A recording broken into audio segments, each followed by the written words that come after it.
we're going to be drawing a stack of pumpkins. You will need a 12 by 18. It needs to be vertical. It's going to be kind of hard. I'm going to try to move my paper up and down for you to see the bottom to the top. A Sharpie and a pencil. Those are the only two things you need for the first step. So pencil, I'm going to go ahead and write my name on my paper, and then the pencil goes away. We are drawing with our permanent marker. If you do not feel comfortable drawing with just a permanent marker, then yes, use a pencil and then you can trace over it. We are drawing 3 pumpkins stacked on top of each other, and jack-o'-lanterns, we're going to add some faces to them. So again, I'm using my permanent marker, so please understand using it responsibly is helpful. And I'm going to draw 3 pumpkins. So I'm going to draw my first pumpkin, which is going to be a fatter, wider pumpkin at the bottom of my paper. So you need to be careful we're not adding the lines in the pumpkins until we have added the face. So we're going to draw the circle or the oval or whatever the shape is. Then we'll add the eyes and the mouth, and then we'll go back and add the lines.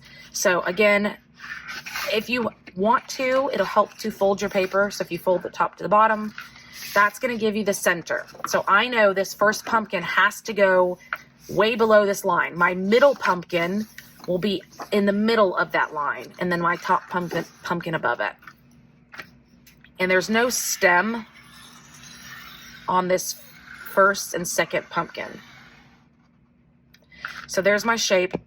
Now I'm going to not do the normal jack-o'-lantern face.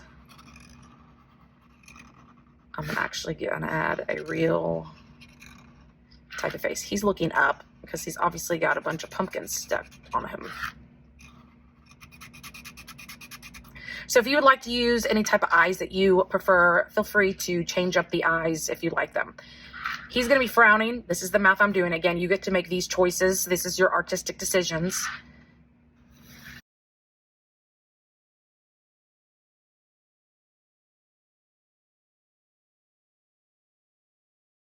Okay, so there's my pumpkin. Now, you can see once I have the face, now I can add my ridges, which are the lines. So I'm going to kind of start up here at the top middle. Notice they are curved because this is a sphere. I don't want to go over the eyes, so I just want to make sure as I move and do these lines, I may have to jump over and around. So we're going to do this 2 more times. Again, change the shape of the pumpkin, change the eyes, change the mouth, and we're not adding a stem, not to this one. So the next pumpkin, he's kind of tilted to the side. So, and he's a little bit bigger. I want to take the bottom of the pumpkin. They should be touching.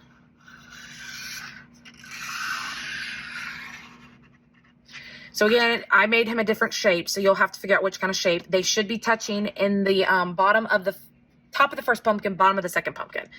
Again, he's going to have different eyes. It looks like he's not really worried what's going on. Okay, again, add my lines. And this one I'm actually have a stem kind of popping out from the side because he's kind of crooked.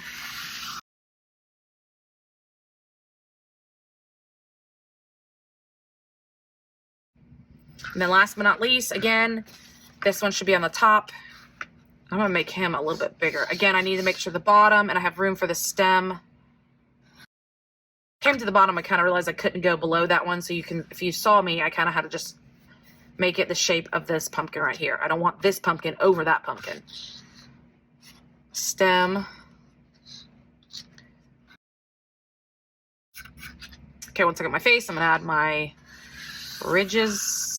Okay, so I have my top, my middle, and my bottom pumpkin. Now, the only thing I didn't add was the ground it's sitting on. So go to your bottom pumpkin. You're going to start on the side of the pumpkin, go to the paper you have left on this side. Then you're going to do the same thing on the other side. So that way we have our grass and we have our sky. So once you've drawn your 3 pumpkins, added their 3 facial expressions and their ridges, go ahead and make sure you get your marker back top on. And then we're going to be adding color to our background, then pumpkins.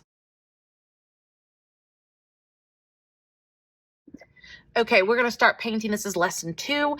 So I have my paint mat just to protect my table, my art, and then I have 2 shades of blue and a black. I'm going to be shading these blues. I want it kind of a stormy nighttime background color for the sky. And then we'll get to the pumpkins. We're going to be doing a different medium. We're going to be using mixed media today. And then we'll finish off with the green, which I don't have those colors out yet. So when you are using multiple colors without water, that's why you have the paint mat. So when you're moving back and forth between the colors, just don't forget to wipe your brush off before going back and forth. We never just want to keep moving around and then mixing these all up. So how you do that is I'm going to start with the lightest color, wipe it off, add a little darker blue, mix those together, and you don't need a lot of black. Black is the stronger color of these two. So again, and sometimes I just keep painting this color till there's no more on my brush. And then I can move into, and again, once this brush is clean, I've pretty much wiped off my paint off, then I can go to the next color. Again, you don't need a lot of black. I think I got too much. Go slow around your pumpkins and those little areas.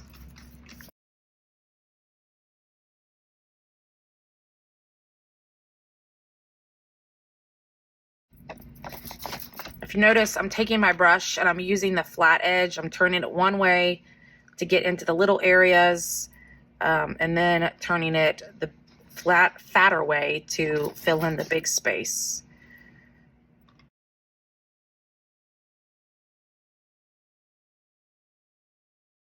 I need to switch brushes, just make that a decision that you need to make. Okay, so I have painted my dark blue sky. I'm gonna make sure I put my brush, get this cleaned off before I move to the green area, which is going to be the grass, and switch out. Okay, now I've got my second colors. This is just the green, and I've already got my brush cleaned off. So now I'm gonna work below my pumpkin, getting the grass.